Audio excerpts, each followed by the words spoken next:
Jadi kalau anda mencari sebuah smartphone yang memang ditune untuk kamera, ini antara yang terbaik lah, iaitu Oppo 16F 5G. Dan untuk smartphone ni sebenarnya apa yang menarik? First kali kalau anda tengok design belakang ni pun dah cukup cantik. Inilah warna putih yang mana dia ada Holoverse 3D teknologi. Kalau tanya saya lah, inilah design yang sangat clean. Warna putih satu hal kan. Kemudian tengok design 3D dia yang sangat sikit je kat sini, dia tak nampak macam terlalu serabut. Kemudian bahagian kamera dekat sini pun dia ada 3 kamera, 1, 2, 3, tapi 2 kamera ni lah yang nampak menonjol dekat sini kan. Kemudian dia ada peta dekat sini dan dia punya kamera ni pun tak terlalu besar. Body tu, kamera ratio tu dia tak terlalu nampak sangat. Tapi di sebalik design yang cantik dekat sini, okey, satu lagi yang saya suka lah, kalau Oppo ni dia buat phone ni memang rasa ataupun feeling anda pegang tu memang rasa premium walaupun harga dia tak terlalu mahal. Ini harga sekitar RM2,000, tapi kalau tanya saya bila pegang tu rasa macam phone mahal satu hal. Kemudian ada button extra pula kat sini yang mana inilah button untuk AI. Satu benda yang best, kemudian dia punya rekaan kat bahagian belakang, bahagian tepi dia memang rasa premium lah. Tapi dia tak habis setakat tu saja, yang mana dekat sini dia memberikan bateri yang besar, itu 7000 mAh dengan 80 watt super volt. Yes, 7000 mAh ni kalau tanya saya memang atas pada benchmark saya lah, sebab tahun ni 2026 saya memang support dalam 6000 ke atas lah benchmark saya. Bawah 6000 mAh tu saya rasa bateri dia agak kecil. Kalau 7000 ni still bagus lah. Dan untuk penggunaan media sosial, untuk penggunaan biasa, rasanya lebih pada sehari pun still tak ada masalah untuk smartphone ni. Kalau benda-benda berat tu lain cerita lah. Dan kali ni mereka memfokuskan tentang 50 apa? 50 megapiksel untuk kamera mereka. Kita ada kamera main dia 50 megapiksel. Kamera main dia support OIS dan juga EIS kat sini, memang stabil kat sini kamera main dia. Kemudian telefoto dia kat sini pun 50 megapiksel juga, yang mana dia ada 3.5 optical zoom dengan OIS tersedia juga. Dan kamera depan dia kat sini pun 50 megapiksel juga untuk memberikan anda selfie yang lebih baik, dan dia ada autofocus. Sebenarnya bila anda bermain dengan kamera dia, anda sebenarnya bermain dengan banyak benda tau. Dia bukan macam smartphone biasa macam ada option sikit, ada filter dia, itu tak ada sangat. Yang ini dia ada satu version yang saya suka lah dekat bahagian kamera ni, iaitu pop. Okey, apa fungsi pop ni? Pop ni boleh katakan dia ada filter dia sendiri lah. Cuma filter dia ni seronok tau, sebab filter ni macam mengimbau balik kisah-kisah lama kita kan. Kalau tengok dekat sini pun banyak benda yang anda boleh tengok kat pop ni, macam instant film dekat sini, light lead kat sini kan, positif dekat sini, CC film. Kalau tanya saya, dia punya filter ni bukan filter yang biasa tau. Filter ni memang ada something yang unik. Dia bukan hanya mengubah warna, tapi dia ada macam pattern-pattern sikit kan. Yang itu yang membuatkan anda rasa macam nak uji kaji, nak bereksperimen dengan kamera dia. Ditambah dengan kamera dia yang cantik, itulah membuatkan anda rasa macam nak snap yang itulah, nak snap yang inilah. Anda tak bosan lah sebab features pop ni sahaja. Tapi kalau tanya saya, untuk tanggapan biasa pun cantik juga kat sini kan. Anda tengok warna dia bagus, warna dia pop kat sini, vibrant kat sini, detail dia cukup cantik kat sini. Anda boleh nampak macam anda tangkap dekat kamera yang nak kata mahal tu taklah juga, tapi dapat kamera yang estetik tau. Itu yang saya suka. Kalau kamera mahal dia lebih kepada macam fokuskan detail sangat kan. Yang ini dia macam fokuskan suasana dalam tangkapan tu.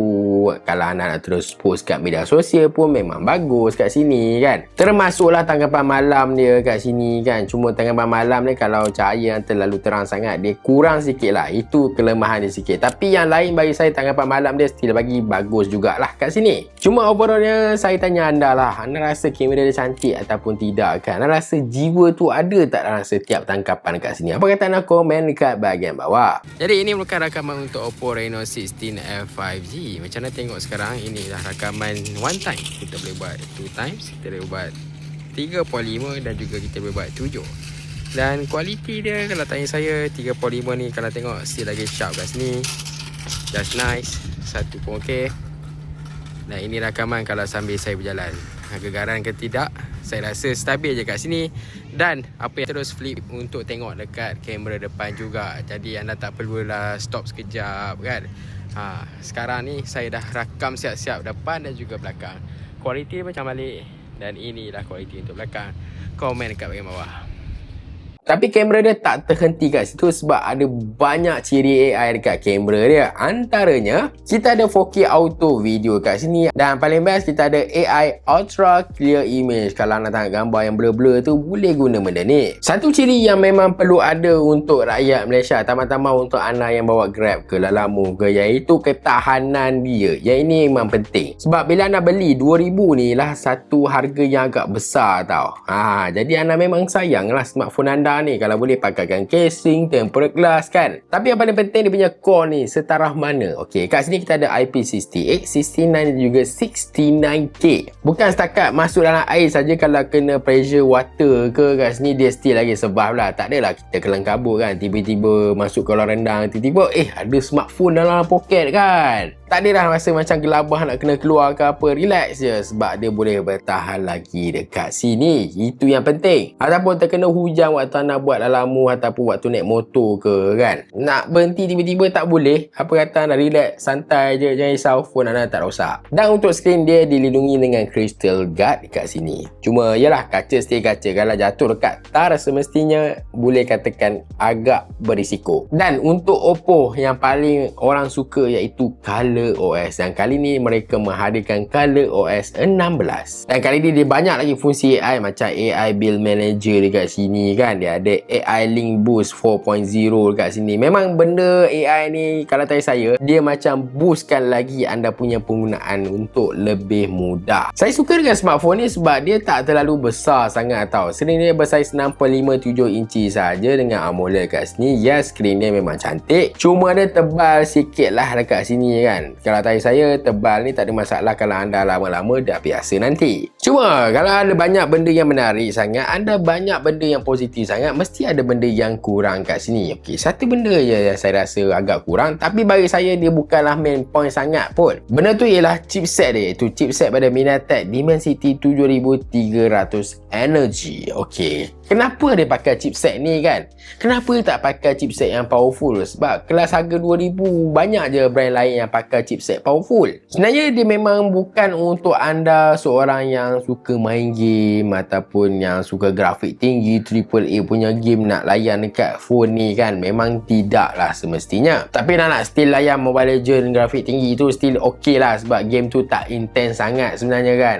Tapi kalau macam WoWa ke high grafik ke kurang lah. Tapi kenapa mereka pakai ni kan? Ok, sebab dia ialah satunya untuk penggunaan bateri yang lebih cekap kat sini. Sebab inilah chipset 4 nanometer. Kemudian memang direka untuk penggunaan tenaga yang lebih bagus kat sini. Jadi untuk ketahanan bateri melebihi sehari tu rasanya tak ada masalah sangat pun. Lagipun penggunaan dia memang penggunaan khas untuk mid range keringan macam tu sahaja. Yang kedua pula, phone ni dia lebih memberi impak kepada kamera tau. Bukan disebabkan prestasi sangat pun. Yang mana kepada anda yang memang main nak kamera tapi tak naklah beli flagship yang terlalu mahal, untuk harga phone ni bagi saya dah cukup bagus. Bagi saya smartphone ni memang sangat bagus kalau memang anda suka design dia. Design dia tambah-tambah yang warna putih yang ada 3D ni kan, memang suka. Kemudian kita ada ketahanan yang agak bagus iaitu IP69K yang paling tinggi kat sini. Bateri dia pun bagus dan kamera dia yang sangat mengagumkan. Itu main point untuk kita punya Oppo Reno 16 F5G.